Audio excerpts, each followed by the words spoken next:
March 1st, 2022, the Fed policy rate was zero. It was 0%. Today, it's 4.5%. So that's 4.5% in about 8 or 9 months. People remember Paul Volcker. Oh, Paul Volcker raised interest rates to 20%. Well, he did, but so far Powell hasn't raised them as high. Jay Powell, the chairman of the Fed, hasn't raised them as high, but he's raised them fast. I mean, even when Volcker was working his way to 20%, it took 3 years, from 1979 to 1982. Jay Powell has done this in, like I say, 8 or 9 months. So that's a very rapid, very steep path. They started with baby step, 25 basis points last March, and then 50 basis points following that, but then 4 hikes in a row, 75 basis points each. And the most recent one just a few days ago was 50 basis points, but got us up to 4.5%. So what's going on? So I want to talk about 3 views of the world. I'll be brief. The first is Jay Powell's view. What is Powell's plan? What is Jay Powell doing? The second perspective is, what does the market think is going to happen? The market doesn't necessarily have to agree with Powell. And then the third thing is, what's really happening? That's the most important, because the market has it wrong too. So we'll do the Powell plan, the market view, and what's really going on. So Powell's plan is clear because he's told us 5 times. He's starting to worry that no one's listening, but he gave speeches August 26th in Jackson Hole, September 21st in Washington, D.C., November 2nd, again at Washington, D.C. at an FOMC meeting, November 30th at the Brookings Institution, and again on December 14th at an FOMC meeting in Washington. So it's 5 speeches. And he said the same thing all 5 times. He said, inflation is job one. It's not that we don't care, but unemployment is going to go up. We're going to have a recession. He doesn't use the R word, by the way, but it's implicit in everything he says. We are going to have a recession. Unemployment is going up. And too bad. It's kind of too bad, because we got to get inflation under control. And so the Fed is in search of something that they call the terminal rate. What's the terminal rate?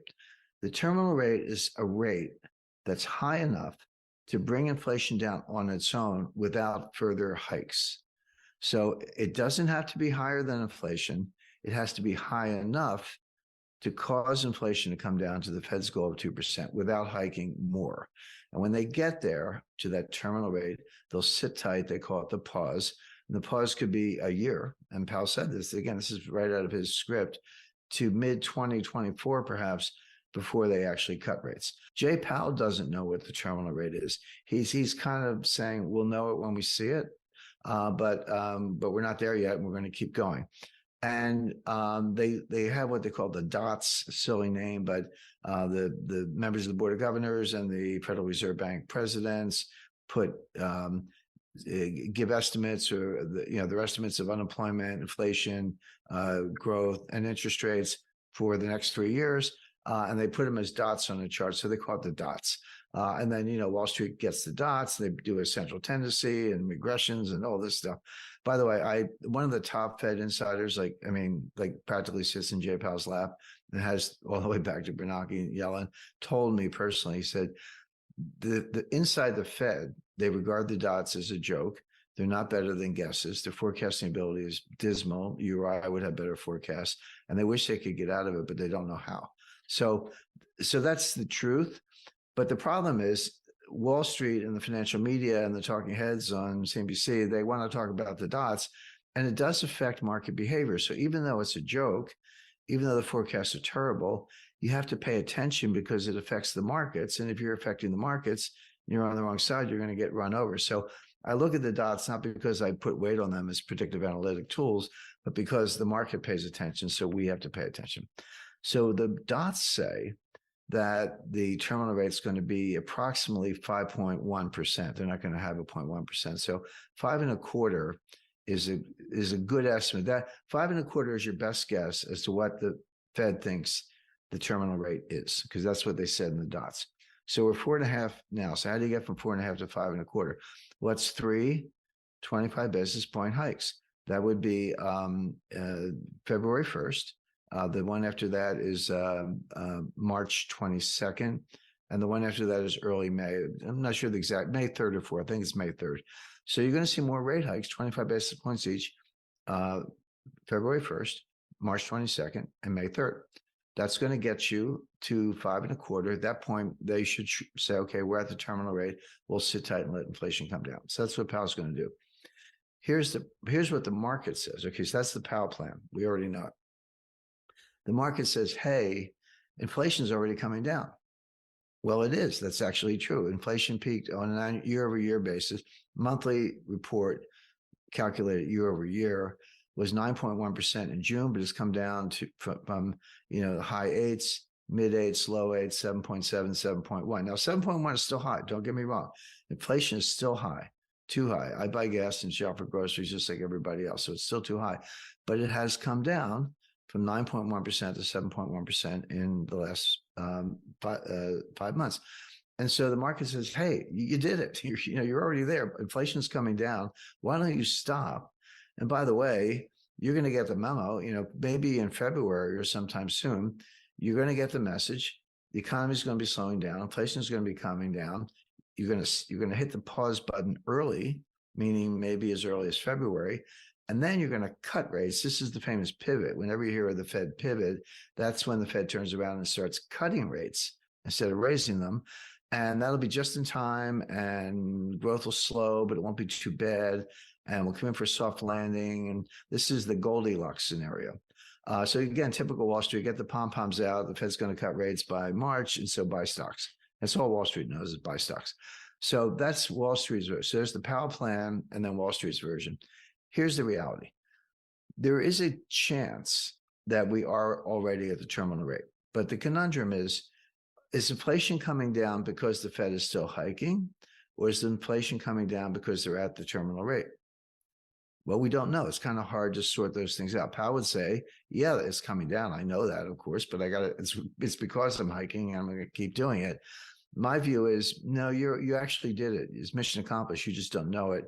You're fighting. You're like the Japanese in the caves fighting 4 years after the end of World War II. I mean, you're still raising rates, and you already got to where you want to go. That means, as usual, they're going to screw it up. They're going to blunder. They're going to go too far, and it's not going to be a mild recession. It's not going to be Goldilocks. In this version, Goldilocks gets eaten by the bears. In other words, you're going to throw this economy into a very deep recession because you're going to go too far, as usual, and you're not going to know it until too late. By the time you realize it's mission accomplished, you will have gone too far, too long.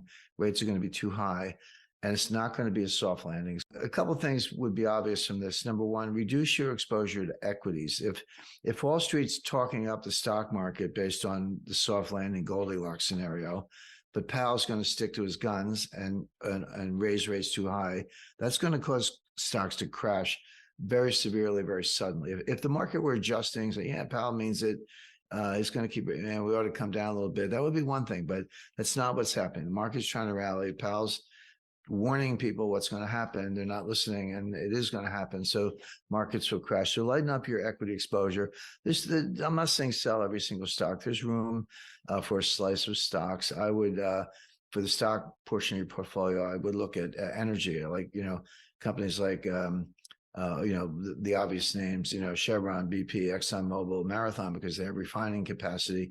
We're not getting away from oil and natural gas, in my lifetime, probably not in this century.